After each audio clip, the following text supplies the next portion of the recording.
Conclusion. Facebook marketing is a lot of fun because there are a lot of things to discover, but it can also get very expensive if you don't know what you're doing. Follow the 8 proven promotion methods covered in this training so you can start your Facebook promotion campaign on a solid path to success. Introduction. Facebook is a massive traffic monster. As of this writing, it has over 1.3 billion, and that's with a capital B, daily active users. Think about that. Over 1.3 billion people using the same website day after day. On top of this, it continues to grow. Also, when people are on Facebook, they pretty much stay there, and they view page after page of content. In fact, on a month-to-month basis, as of 2017, Facebook has slightly over 2 billion monthly active users. Of all Americans, 79% use Facebook at some level or another. If this wasn't impressive enough, the next platform that gets the highest percentage of American users is Instagram, which is owned by Facebook. Instagram clocks in at 32% of American usage. Among U.S. residents, 53% reportedly use Facebook several times a day. In terms of the world's total population, more than 22% of people on the planet use Facebook with some level of frequency. The point is, Facebook is a massive traffic monster. You really can't afford to miss out on Facebook and its marketing potential. If this wasn't impressive enough, wait, it gets even more mind-blowing. Once people log into Facebook, the system basically keeps tight surveillance on them. And the crazy thing is that this is all done with their permission. When you sign up for Facebook, there is a user license agreement that you must consent to. Unless you read the fine print, you wouldn't become fully aware that once you sign in, every like, comment, share, as well as pages that you liked and even ads that you clicked, will be monitored by Facebook. It's as if by watching your behavior, Facebook can make educated guesses as to what your interests are and can then show you advertising that fits those interests. Sounds pretty fair, right? Well, this extends across the board. That's right. Every group you join as well as interactions on Messenger are monitored, tracked, and targeted by Facebook. This is not lightweight targeting, mind you. When it comes to fine laser targeting of demographic groups based on individual user behavior, nothing even comes close to Facebook. As awesome as these traffic statistics, advertising technologies, and promotion potential may be, I've got some bad news to report. Too many businesses still fail to fully leverage Facebook. This training teaches you the best ways to promote on Facebook. It also gives you step-by-step instructions so you can engage in Facebook marketing with a higher than average chance of success. 10 common Facebook marketing mistakes. There are very common marketing mistakes that even promotion veterans commit on Facebook. It seems like even the very best of us are not immune to these common mistakes. It's a good idea if you want to save a lot of time, effort, and money at this point to become aware of these mistakes. This will decrease the likelihood that you will probably commit these same errors.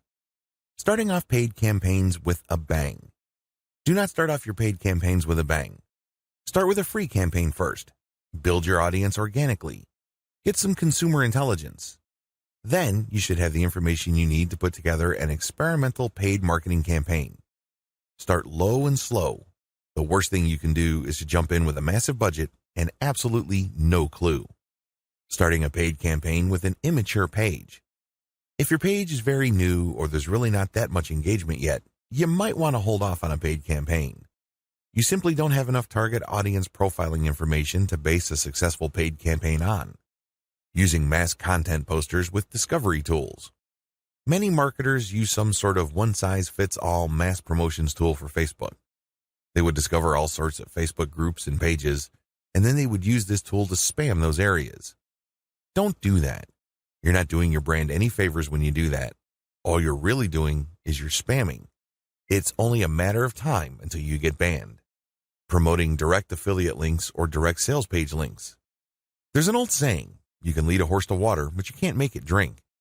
By the same token, you can get a lot of people on Facebook to click on your links, but don't expect them to convert once they go to that affiliate sales page or your own direct sales page. Why won't people buy? After all, they did click on your ad, right? Answer, they haven't been properly qualified. In many cases, they click out of curiosity. Maybe they clicked by mistake. Whatever the case, you still did not get a sale. Posting direct links is not the way to go. You have to build confidence. You have to build trust first. pulling random content and curating them based solely on keywords. You can't be lazy and just set Facebook publication tools up to just pull any and all content from Facebook that has something to do with your keywords and then just blast them out. You're just spamming when you do that. You have to be very deliberate and careful regarding the kind of content, whether curated or not, that you will associate with your brand. Rotating and republishing the same content over and over again. Have you ever gone to a Facebook page and it seems like all the content got reposted over and over again within the same day? The idea behind this practice is that the more Facebook audience members see the content, the more likely they will click through. It looks like you're just spamming your page fans over and over again. Don't be surprised if they unlike your page. Wholesale optimization of ads. Another common rookie mistake on Facebook involves paid ads. If you notice that one of your ads is simply not performing, it's very tempting to just come up with a brand new ad by completely replacing the ad with something that looks totally different. When you do this, you really don't know which part of the new ad is succeeding or failing. You're basically taking shots in the dark. If your ad's performance improves, you don't know what caused the improvement. You have to have some sort of strategy or method that will enable you to track where the improvement in your click-through and, ultimately, your conversion rates are coming from. Simply swapping out ads in total or in whole doesn't really give you the data that you need to make effective decisions. Copy and paste competitor ad strategy. Some marketers are so lazy that they would just look at their competitors and essentially just copy their ads. Of course, they're not going to copy word for word, but they still end up failing. How come? Well, your competitor spends a tremendous amount of money optimizing the ads that they're showing. Their ads work. However, you won't get a competitive advantage if you copy them wholesale. You can't just copy somebody's ad without knowing what you're doing. Indeed, only a certain portion of your competitors' ads truly deliver results. If you don't know what you're doing, you don't know what portion that is, so you're basically taking a wild stab at your ad's design. You may be saying the wrong things at the right time, or you're saying the right things to the wrong people. You end up failing. Quitting paid marketing too early. Many rookie Facebook marketers have a one-time, big-time mindset. They've heard of how awesome Facebook traffic is, so they put together some hard-earned, precious capital to run an ad campaign. If the campaign doesn't work out according to their expectations, they're too quick to pull the plug and quit FB ads altogether. Just because things aren't working out, it doesn't mean that you have to pull the plug on the whole thing. You can stop certain campaigns and start new ones and operate with the same budget. You can make modifications of your existing campaigns. Failing like a huge train wreck. Have you ever seen a slow-motion train wreck? It's quite sad because it's all too predictable, but you can't turn your head and look the other way. You want to know what's coming next. You know, at the back of your head, what exactly is going to happen, but it's so slow, so massive, that you just can't help but look. Your Facebook marketing campaign can proceed the same way. You know that the campaign is failing, but you can't quite put your finger on the cause. So you just go through the motions like a deer with its eyes caught in the headlights. Why not choose to learn how to fail quickly? Since you're not going to make 100% of your shots, learn to live with this fact and move on. Learn to fail quickly using a tiny budget. This way, you can run many different experiments. Even though the vast majority of them are failures, that's okay. You only spend a fairly small amount of money figuring out winning ads. Please understand the nature of the 10 mistakes above. Imagine yourself being in situations where these mistakes are likely to take place. Learn how to spot them well in advance. Prepare your plan B, should you find yourself committing these mistakes. The 8 most effective ways to market on Facebook. Let's get one thing clear. There are so many ways to market on Facebook. In fact, the only limit to how you can get people to go to your website or learn about your brand or cause is limited by your imagination. As long as you can post a link to an outside site doing something on FB, that activity is a potential traffic generator. Still, regardless of the huge amount of possibilities there are to market on Facebook, 8 stand out in terms of efficiency, effectiveness, and return on investment. This is just a broad overview of what I will describe fully in this training. Facebook page marketing, Facebook group marketing, influencer page outreach, paid page boost campaigns, paid traffic campaign, paid lead generation campaign, Facebook pixel retargeting campaign, how to optimize your Facebook ad campaigns. This is a nice mix of both free and paid promotion methods on Facebook page marketing. One of the most obvious ways to market on Facebook is to set up a fan page for your business, your brand, or your cause. Facebook actively promotes this feature of its website.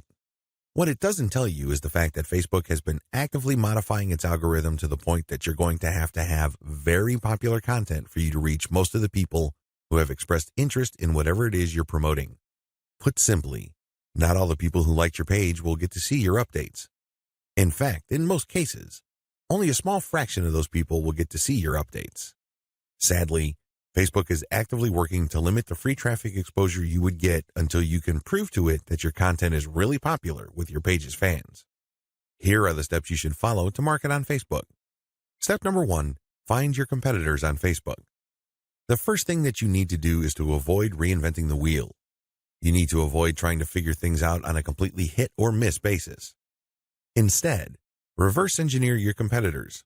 Let them do your homework for you. How? Well, find them on Facebook and learn from what they are doing. Step number 2, get the industry standard look and come up with your own take. Every niche has an industry standard in terms of social media profile, brand appearance, and content strategy. The sooner you understand this, the sooner you will be poised to achieve social media marketing success on Facebook. The longer it takes you to learn this, the longer you will struggle. Understand that your niche audience has become familiar with how certain brands or websites are positioned on social media. If they can't make heads or tails of your social media brand, they probably would not like your page. It may seem weird to them because it seems so far off from the industry standard. Your job at this step is to figure out the industry standard look, content strategy, and other elements and come up with your own take. Step number 3, reverse engineer your competitors' content strategy and curate. Lots of business owners would post hot content on their social media accounts as well as their blogs. Sadly, 9 times out of 10 that content goes nowhere. People don't click on it, share it, comment, or otherwise engage. What these publishers are doing is basically gambling their content would resonate with their audience. Don't do that. Instead, pay attention to what your competitors are doing and look for patterns. If you notice that your competitors keep sharing content regarding the same type of theme or topic, they may be onto something. They wouldn't waste all this time, effort, and energy talking about the same stuff over and over unless, of course, it connects to their audience at some level or another and produced results. Now, to verify this, look at how many times that piece of content got shared or liked. That should give you some sort of objective proof that this content actually resonates with your target audience members. When you reverse engineer your competitors, you are essentially copying their strategy to reach the same eyeballs that you're trying to reach.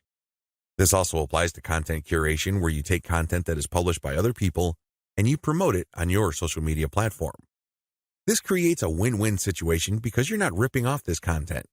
You are copying the content's link, including a short commentary, and allowing people to click on the link. This creates a win-win situation.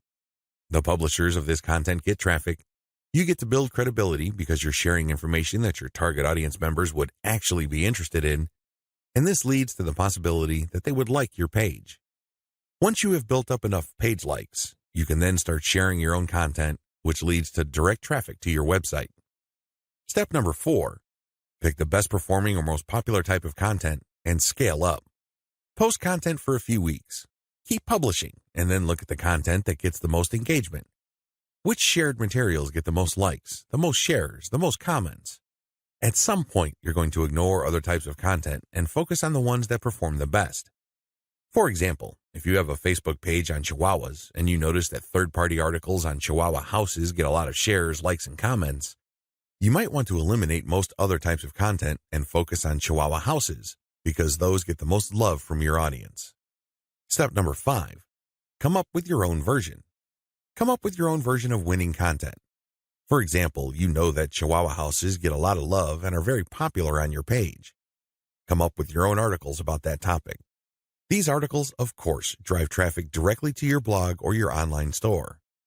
These have to be at the same level of quality as your third-party content, or better. Pay attention to how your curated popular content talks about the topic and adopt the same style but deliver something better. Maybe you should offer longer information, more up-to-date information, or blog posts that have multimedia elements like videos and graphics. Whatever you need to do, come up with content that basically blows away all the other content that you feature on your page. Step number 6, promotions, photo tagging by your users. This is a free promotion technique. Tell your page fans that you're going to give them some sort of digital freebie. Maybe it's a graphic badge. Maybe you're going to mention their name on a post. Maybe you're going to give them a free ebook or some sort of free software. Whatever the case may be, tell the people who like your page to tag their friends on photos that you're going to post. Now, these photos, of course, must draw attention to your brand, your website, or your Facebook page. You're not just having them tag a photo. This photo has to say something. It should be promotional in nature. The more photo tags you get, the higher the chance that you will get a lot more page likes and also clicks to your website from Facebook. The best news? You don't have to offer money. In fact, studies indicate that money offers aren't all that effective. It's much better to offer some sort of specialty graphic or digital goodie like a free book or booklet, or maybe a discount code. Step number 7, promotions. Comments by your users.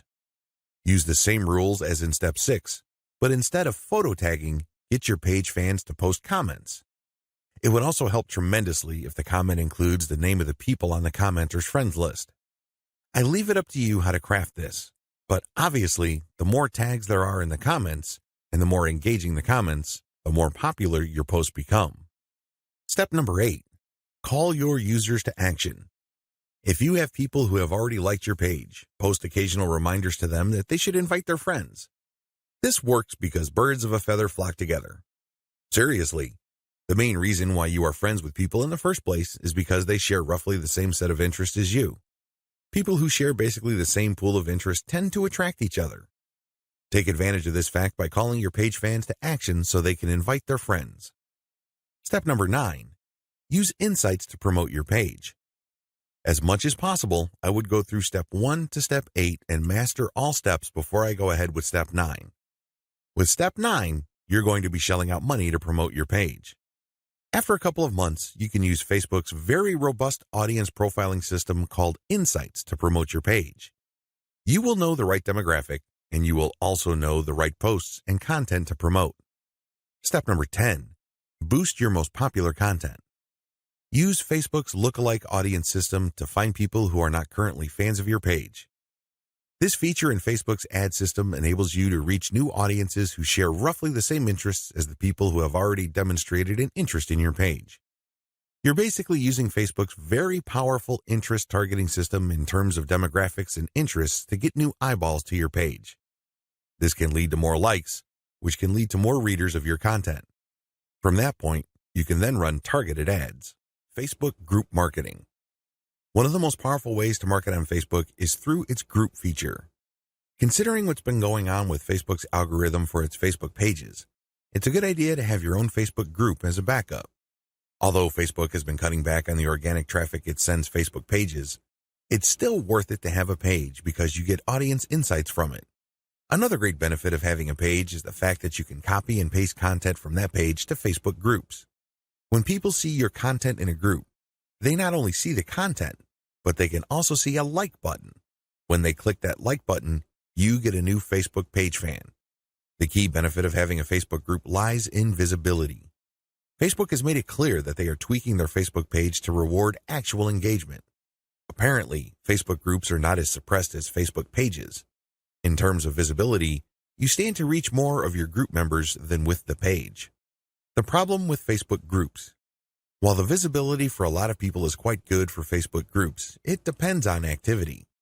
If the individual group member is not all that active in your group, maybe the person isn't liking or commenting, they're not going to get as many notifications on their Facebook update section than somebody who is active.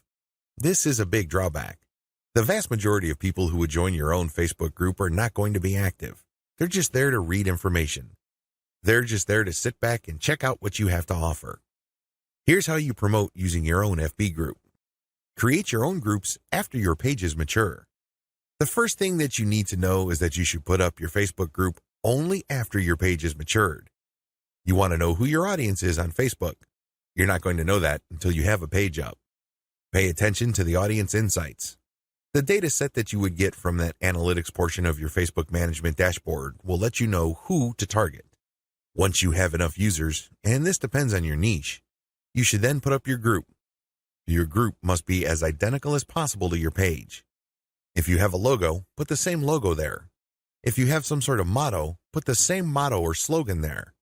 The key here is to use your Facebook group as an extension of the brand that you're creating with your Facebook fan page. Give your group members a reason for coming back. This, of course, means original content or freshly curated content that you don't show on your Facebook fan page. You have to give people a reason for following you on as many different places on Facebook as possible. This, of course, boils down to premium content. Market to other groups. This is the most important part of Facebook group marketing, because if you were to just build your own group as a supplemental source of traffic for your page, you're probably not going to grow all that much. You have to go to other groups which have already done a good job attracting the eyeballs that you want to attract. There has to be a tight fit between these groups and your niche. Go to those places and become a credible poster. This means that you should refrain from just dumping the same content that you have on your page to these groups. Invest time in them to become a local expert or a credible authority. It doesn't take much. If you're the first person to always comment and your comments are always insightful or bring new information to the table, people sit up and pay attention. People can see that you are an asset to the community, and they are more likely to give you the benefit of the doubt when you share content that obviously comes from your page. Once you have established credibility, share your own page content. As I've mentioned above, these posts not only have content and your brand, but also a like button. This is a great way of getting page fans. Always engage. When people comment on what you post, reply. They might be haters, they might be critics, but it doesn't matter, reply anyway. This conditions the mind of your readers that you are approachable, accessible, and you actually want to help people out. If you just drop a link and take off immediately, you're a spammer. You're not a community member.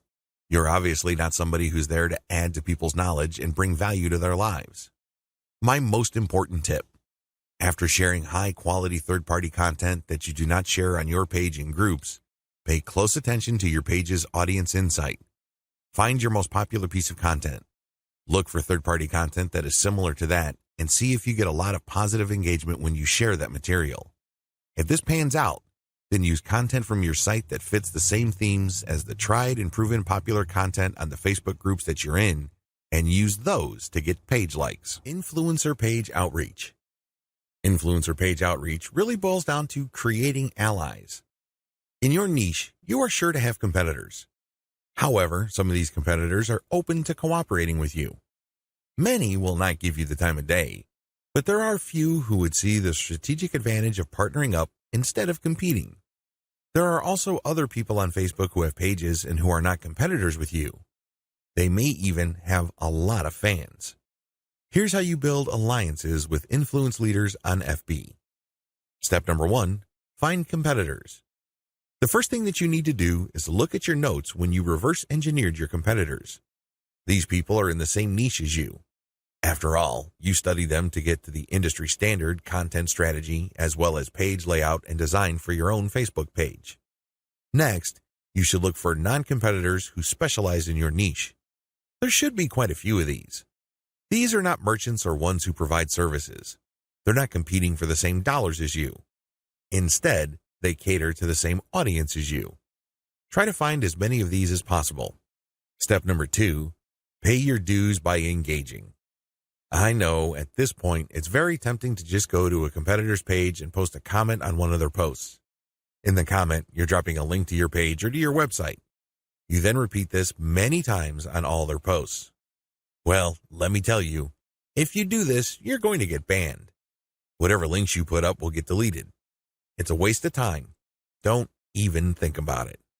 The same applies to influential niche observers. These are non-competitors, but you shouldn't spam them either.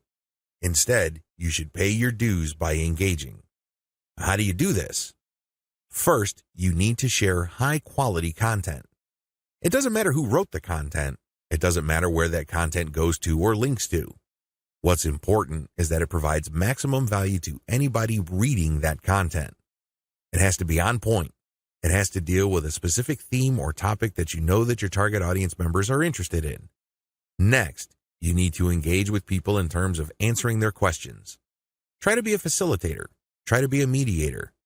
Try to be the go-to source of information for your niche. If people are looking for statistics, go on Google and find them the statistics they're looking for. If they're looking for a video, go to YouTube and search for the content that they're looking for. The more you do this, the more people will pay attention to you because, let's face it, in any kind of online group communication platform, only a very few people actually produce high-quality content. You can count them on one hand most of the time. Everybody else is basically a leech. They take and take information, but they only give from time to time, if at all. Be that expert. Be that go-to resource. Another way you can engage is by asking questions. Now, these questions should not be very basic or dumb questions. Instead, they should be deep, insightful questions. You can also ask questions that try to tie many issues together. Many people are concerned about many different issues. When you ask questions that tie all these together, it can be very useful. You should also give feedback to people's responses. You have to do this in a respectful way. You cannot come off as a hater or somebody who's just plain negative. There is such a thing as constructive feedback. Remember, the name of the game here is to add value to the places that you're on. This means sharing information and enhancing information through proper questions and feedback. Step number 3, become credible, then reach out. At a certain point, people will start asking for you by name. People will try to reach out to you via Messenger. That's when you know that you have become an asset to these groups. That's when you know that you are on people's radars. You're not just this random person showing up every once in a while dropping a link. Instead, you're that person that helps keep these groups together. This is when you reach out. This is when you try to engage with the group admin. Usually, the best way to do this is when they engage with you. Maybe they mention your name, or they send you a message on Messenger. Whatever the case may be, try to wait for them, or reach a high enough level of engagement and acknowledgement from other community members before you reach out. What are you going to be reaching out for? Well, there are many different opportunities on the table. You can ask to swap content with your page. Most page admins don't have a problem with this. You can also ask for a shout-out. Basically, the admin of the page that you're on will tell page fans to check out your page because your page is a friend of the page they run. You can go through some ideas regarding joint events. Now, please keep in mind that this is not like a real event where people have to physically go somewhere, or you have to rent out some hall, rent out security, or get food. No. This is an online event. Maybe a seminar, a live Facebook session conducted from 2 locations, or it can be an interview. Another opportunity on the table is, of course, guest blogging. You probably don't need me to remind you of how value-packed this is. Not only do you get eyeballs to your link, which can produce direct traffic, but you also get tremendous search engine optimization benefits if the partner has a high-value blog. You can also reach out for infographics. This means you create an infographic and you get the admin to post the infographic on their blog with a link back to you. Again, this boosts your SEO chances. Finally, you can collaborate on content. This is custom content intended for both your audiences. Regardless of how you cut it, influencer page outreach is a very powerful way to market on Facebook for absolutely free. Seriously, your only investment is your time. And what makes it so awesome is the fact that you are leveraging the hard-won credibility and authority of your partner. They've been there before. They put in the work and the time to develop a rapport and a solid brand with the people that follow them. When they give you a shout-out or they feature your content, or they co-host an event with you, they lend you some of their fame, which makes you credible. You're no longer some random stranger who came out of nowhere. Instead, people get this idea in their minds that if somebody they respect and admire recommends a new person, then I'll give that new person a shot. Maybe that new person is worthy of my admiration and respect. Building alliances with influential niche players is definitely worth doing.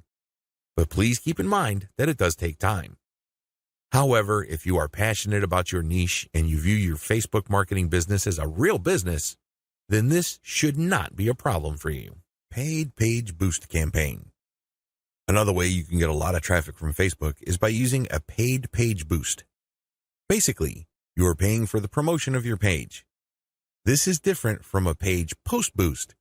You're not promoting the content of your page, you're promoting the page itself. This is a great way to get page likes and to broaden the statistical demographics of your page. Why is this important? Why is it a big deal that you get a broad statistical demographic snapshot of people truly interested in whatever it is you are promoting? You have to understand that Facebook works best when you target people by their interests.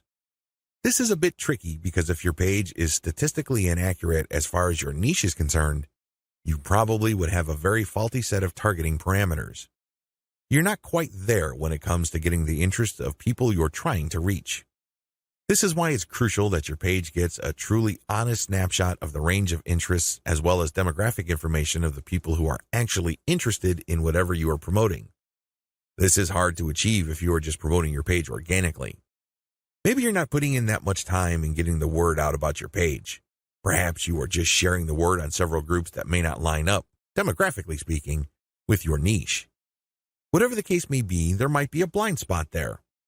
This is why I suggest that at least at a minimal level, engage in some sort of paid page boost campaign. Make sure your page is mature enough before you launch a paid page boost campaign. Make sure that your page has been around for a long enough time for it to build up enough user insight as well as engagement levels for you to accurately target the demographic you should begin with. This is important. If you're able to pull this off, then your demographics will help you run more successful campaigns involving your content or your direct traffic campaigns. These are campaigns that direct traffic from Facebook directly to your target website. You're going to do that primarily using a lookalike audience campaign. Make sure you're ready for a sponsored page ad buy. When you're buying a sponsored page ad campaign, make sure your page looks good. Make sure you're sending the right signals both in terms of graphics and text. You don't want to waste your money, so make sure that at least everything looks like it's ready to go. There has to be enough solid content on your page. This increases the likelihood that you will get a decent amount of page likes. Where does all this lead to? As I have mentioned above, if you get a lot of page likes, you will be able to target your intended audience better. In addition to that, you may be able to increase your reach because the more people that like your page, the bigger your base visibility becomes. If a lot of those people actively engage with your content, that percentage increases, but you're still dealing with the reality that your content will only reach a fairly small percentage of the people who have expressed interest in your content. When you increase the total amount of likes you get, you still have that same small percentage, but the raw numbers are bigger. Believe me, 10% of 100 is definitely going to be smaller than 10% of 100,000. Which position would you rather be in? This is why it's always a good idea to build up your page likes. Hand in hand with this is the fact that you can profile your users better, as I've mentioned above. This higher level of profiling paired with better content management and targeting on your part can lead to more content visibility. How come? Well, your reach can increase because of higher engagement levels. If you pay attention to what kind of content people really like on your page, and you produce more of that content and you fine-tune it so people are more likely to engage with it, this can increase your organic reach. This makes your content more visible. What is engagement? Well, people can share your stuff. They can like, they can react, they can comment. Whatever the case may be, get them to do it. And the best way to do this, of course, is to make sure that the right people are attracted to your page and you put the right content in front of the right eyeballs. Unfortunately, this doesn't happen overnight. It is neither smooth nor easy. It's one of those things that you figure out on your own on a trial and error basis. But you do have powerful tools like Facebook's Audience Insights to see which content is resonating with your audience members. You can't just set this up and forget about it. You have to actively monitor it. You have to look for patterns. But the crucial ingredient to all of this is that your page gets enough likes. That's why you have to promote it at some point. Paid traffic campaigns. For this section, I'm defining paid traffic campaigns in two forms. I can pay to boost the post, or I can pay for direct traffic to my target website. Please note that I have presented this information in that order. Boost posts first, and then pay for direct traffic. There's a reason for this. If you don't master Facebook's traffic to your page posts, then it doesn't make sense to go directly to your target website. You probably are going to spend a tremendous amount of money, time, and effort only to have very little to show for all that. It's better to boost a post in a strategic way so you can understand what kind of content connects with your intended audience. You will then be able to drive traffic to your website. You're actually killing several birds with one stone. By focusing on boosting a post, you can get more page likes, you can get more branding opportunities, and you can also get click-throughs to your target website in the form of a content link. Here's how it works. Post boosts. First, target a lookalike audience based on your user insight demographic. In other words, Facebook is going to show your ad to a fresh set of users who share the same demographic details and interests as your current page fans. People with these similarities are more likely to like your content. You're not going to pay Facebook to show your post to people who have already liked your page. Instead, you are trying to get fresh eyeballs to your page posts. You do run quite a bit of risk. Existing audience post boosts. The next option you have available to you is to boost your post to people who have actually liked your page. These are your actual page fans. They know roughly what you're about. They like your content enough to like your page. They're expecting your content. Unfortunately, like I said earlier, Facebook only shows your content to a small fraction of people who liked your content. Unless your fans select see first when they like your page, Facebook will use its natural algorithm to select the initial group of eyeballs that will show your page content. If enough people engage with your content, then Facebook will show even more of your page fans to your content. However, it's never going to show it to 100% of your fans. That rarely happens. This is why it's a good idea to boost your post to reach more of the people who have liked your page. The upside to this is these are not virgins. They've seen your page. In fact, they've seen it and liked it so much that they have clicked the like button and want to see your content. At least you know that there is some sort of interest there. Still, please understand that while there is a certain degree of familiarity there, and this increases the chance that these people will actually engage with your content and possibly click through to your target site, that isn't exactly guaranteed. Existing audience plus their friends. As the old saying goes, birds of a feather flock together. Friends usually have shared interests. In fact, if you think about it hard enough, that's the main reason we became friends in the first place. We have certain interests in common. We have certain things to talk about, and that's why we're friends. Makes a lot of sense, right? Well, you can apply that to Facebook marketing as well, because this can produce a tremendous amount of marketing opportunities. Since your page fans also have friends on Facebook, you can buy a post boost that shows your ad not only to your fans, but to their friends as well. This is my favorite when it comes to post boosts because it is a cheap way of getting clicks to your target site. You reach a much wider audience. Please understand that if your page has a fairly small number of likes, even if you boost post after post, you only have a small base to work with. Now, if you expand that base by including your existing audience plus their friends, you have a lot more people to work with. You are operating with some level of confidence because you know that friends usually have shared interests. This translates to possibly cheap clicks to your target site. The best way to do this is to post a link directly to your content or to your promotional page on your website with some content. This way, when someone clicks through, they go straight to your website. They can read your commentary and some preview text, but the text should call them to action. This is the cleanest way to get direct traffic cheaply using post boosts targeting your existing audience and their friends. Direct traffic to your target site. The next option is to promote a target URL directly. It doesn't show a post from your page. It just goes directly to your target website paired with a picture. This is the direct traffic option on Facebook. To become successful with this, you have to use the lookalike audience based on your engaged users' insight data. In other words, your Facebook page should be mature enough for you to get solid consumer intelligence that you can then use to target potentially interested audiences on Facebook. That's the best way to do this. There are other ways. You can run raw targeting. Basically, you're not relying on user insight. Instead, you're just looking for an age range and a geographic location. You're also using gender. In certain situations, this may pay off. In fact, you may get better results than lookalike audiences, but generally speaking, you should focus on using the consumer intelligence your Facebook page gathered so you can reach people who are very similar to people you know have demonstrated a solid interest in whatever it is you're promoting. Best practices. Use them to boost your results. First, run small tests. This enables you to fail quickly. People who really know their way around Facebook run campaign after campaign after campaign until they're able to connect the dots and come up with a campaign that actually works.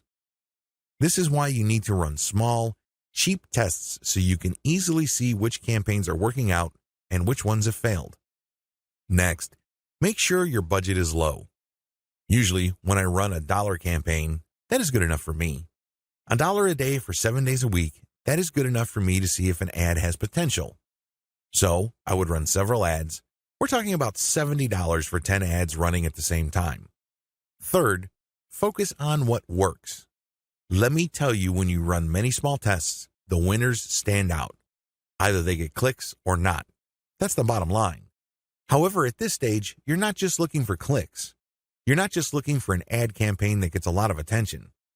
Instead, you're also going to look for an ad campaign that actually delivers conversions.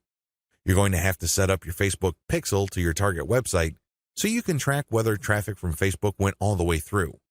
I'm not just talking about traffic produced when people click on your link and they go to a content page and they leave. That's worthless. That's not going to help you.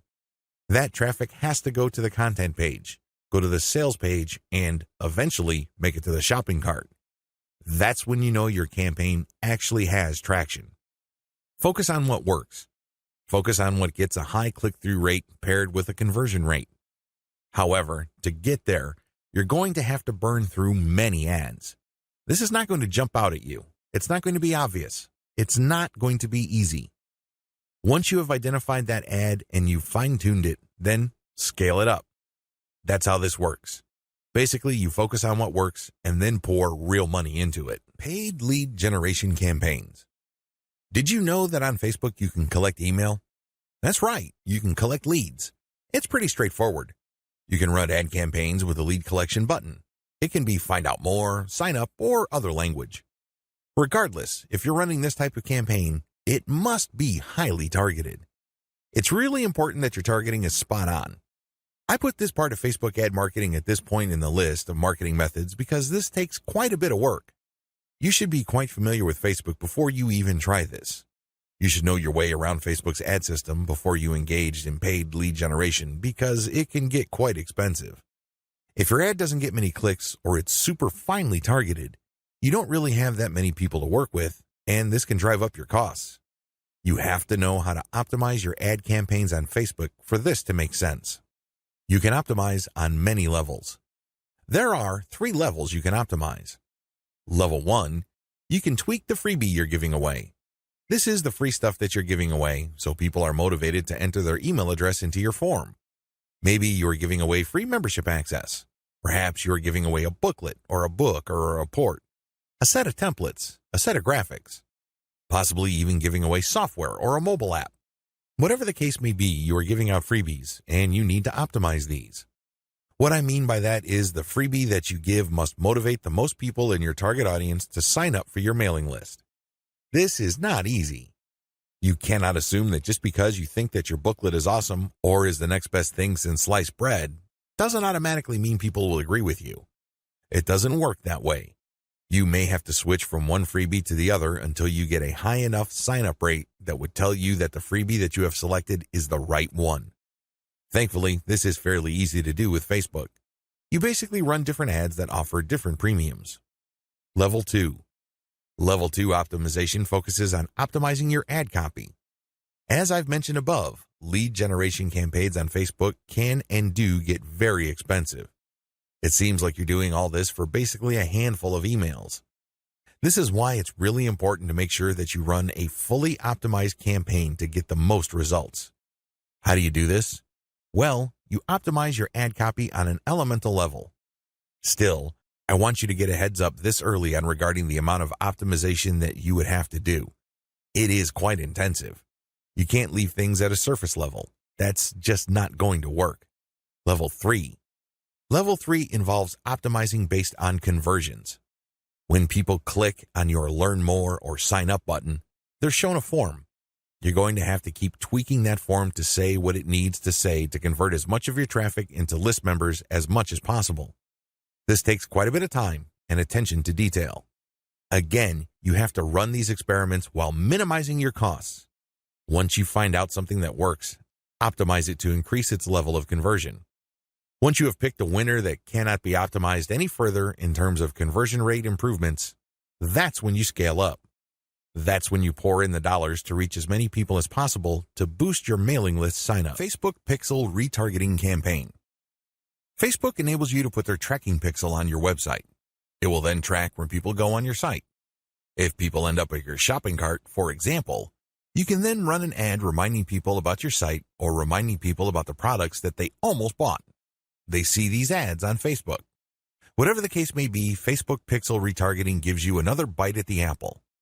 One of the biggest problems with e-commerce is that prospective buyers abandon their shopping carts. A large chunk of these buyers simply decide at the last minute or at some point in the buying process to dump their shopping cart. They don't follow through. This is where the retargeting campaign begins. It's basically a way of reminding people who have already expressed an interest in whatever it is you're offering to come back. If anything, you recycle traffic that you have gotten from Facebook. Another benefit of this technology is that it pulls traffic from Facebook that you did not get from it originally. For example, if you did an independent marketing campaign completely free of Facebook, but you put a Facebook retargeting pixel on your page, when people from that independent campaign, maybe it's a forum promotion or search engine optimization or another social media platform or whatever source, go back to Facebook to check their accounts, your ad will show up. Sounds awesome, right?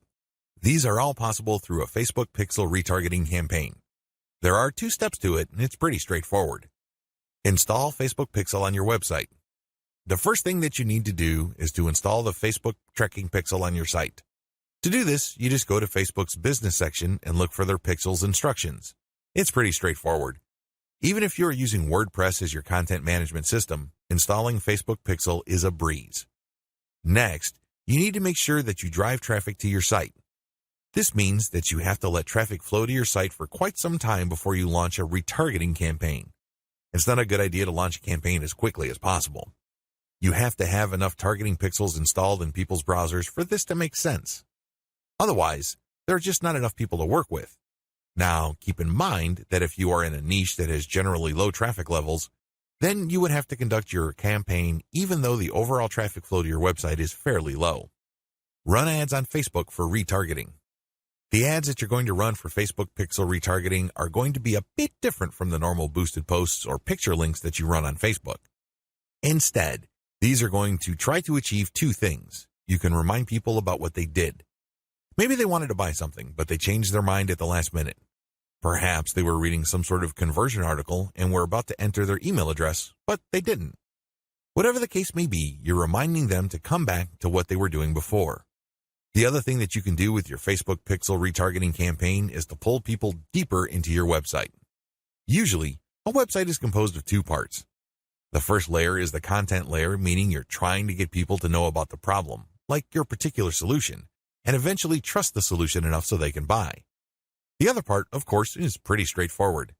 It's all about buying. But there's a complication. A lot of people would go through the content layers, but they never make it through to the actual buying part.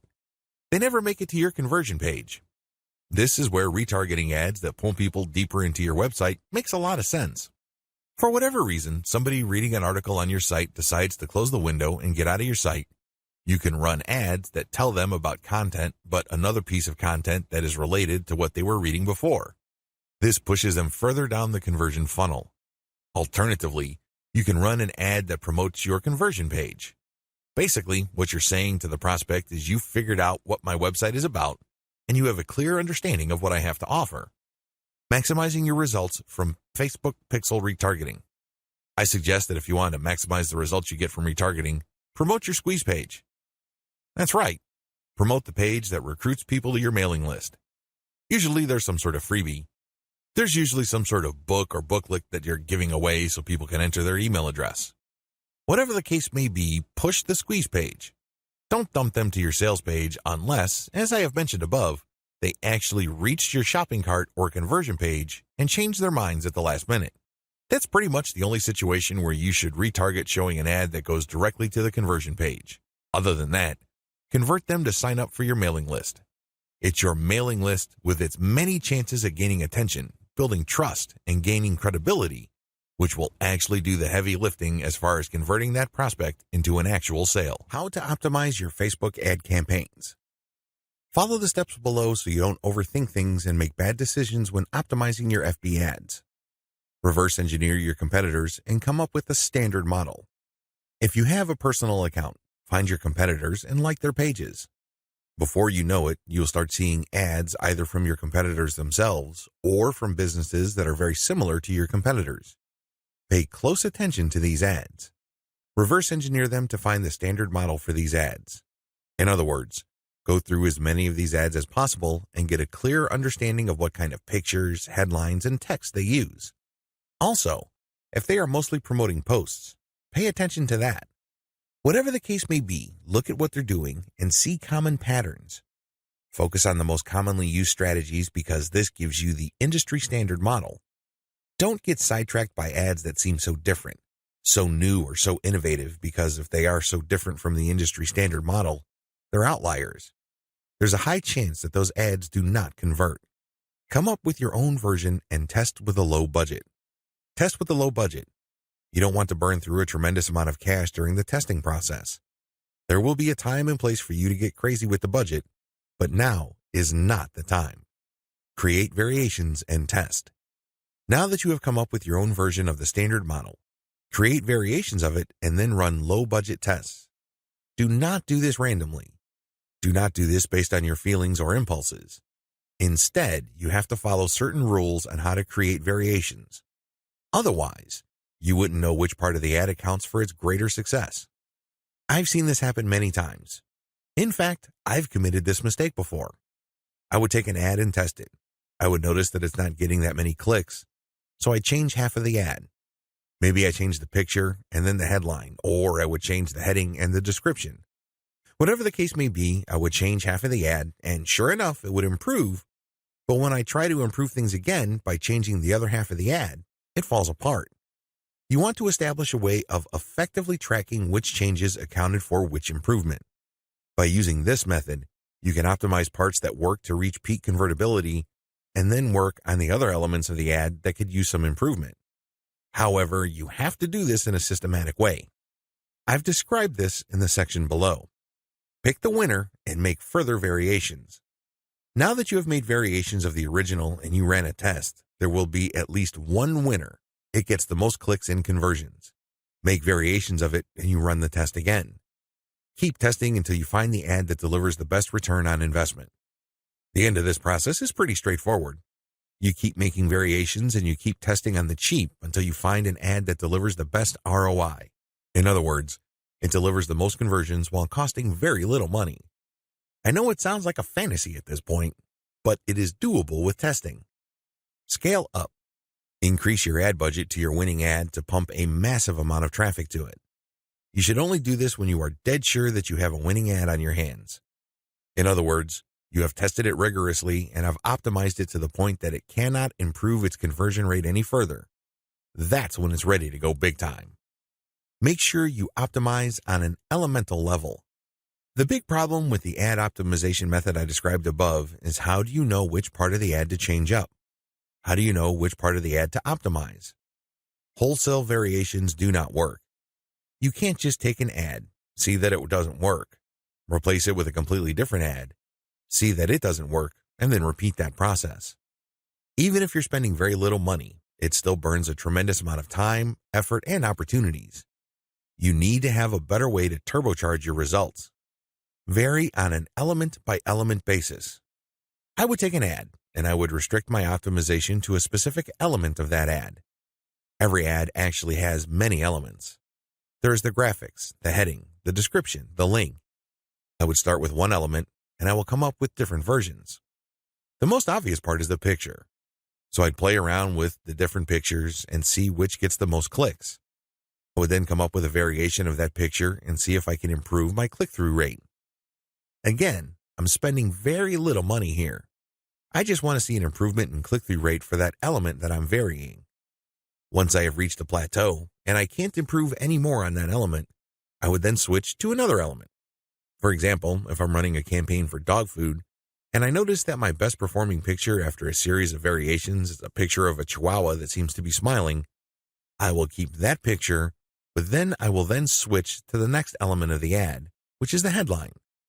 I would then keep varying the headline to see if I can improve the conversion rate of that ad. Once I've reached the ceiling or a plateau for improvements in conversions due to headline changes, I then move to the description. Do you see how this works? You know that you have to vary an element if you keep picking the winning variation. You do this with small tests until the whole ad is optimized. After all elements have been optimized, scale up your ad buy. Once I've gotten an ad that converts much better than its original form, and I've gone through all the elements, now is the time to scale up. This is where I pour quite a large amount of cash into my Facebook ad campaign to boost traffic.